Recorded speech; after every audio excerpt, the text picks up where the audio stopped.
saya Gina Kristi dengan stambuk F111122089. Sistem bumi dan siklus hidrologi saling berhubungan. Kenapa?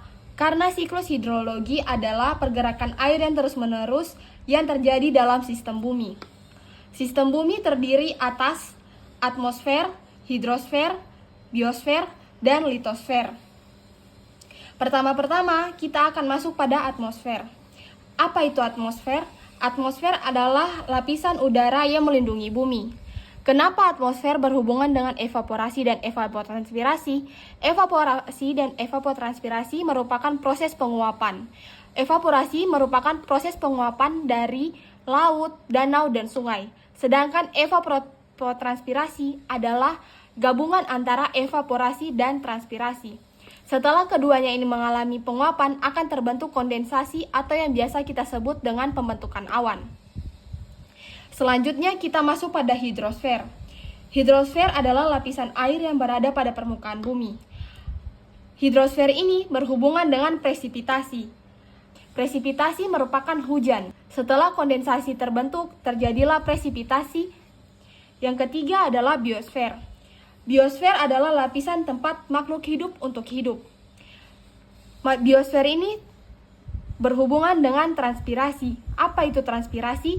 Transpirasi adalah proses penguapan yang terjadi akibat adanya makhluk hidup.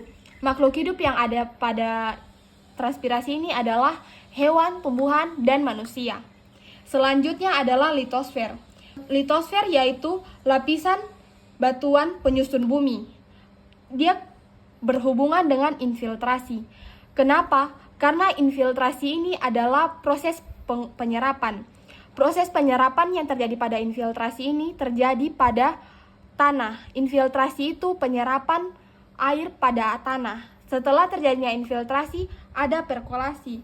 Perkolasi adalah masuknya air ke celah-celah batuan dalam tanah dan akan tertampung pada groundwater atau yang kita sebut pada air tanah.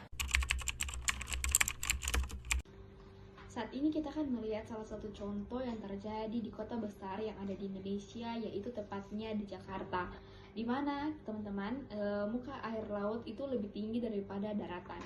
Hal ini tentunya tidak jauh lari dari siklus hidrolika, di mana ketika hujan turun dengan intensitas waktu yang cukup lama dan dengan debit yang besar, menyebabkan terjadinya limpasan yang besar dibandingkan dengan infiltrasi atau penyerapan air yang masuk ke dalam tanah.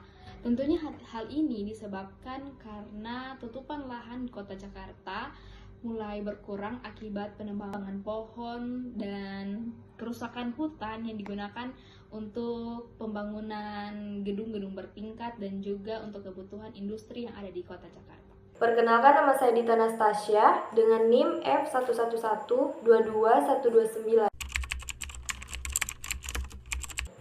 Yang pertama yaitu mendesain infrastruktur yang berkelanjutan. Kita harus mendesain infrastruktur yang baik dengan mempertimbangkan dampak-dampak yang akan terjadi dan dapat mempengaruhi siklus hidrologi. Yang kedua ada pengelolaan air yang efektif. Dengan mengembangkan sistem pengelolaan air yang efisien dan juga mengurangi limbah, serta mengoptimalkan penggunaan air. Yang terakhir ada analisis data hidrologi. Kita menggunakan pemantauan curah hujan, siklus sungai, dan juga kelembapan tanah agar dapat merancang sistem yang beradaptasi dengan perubahan cuaca serta iklim.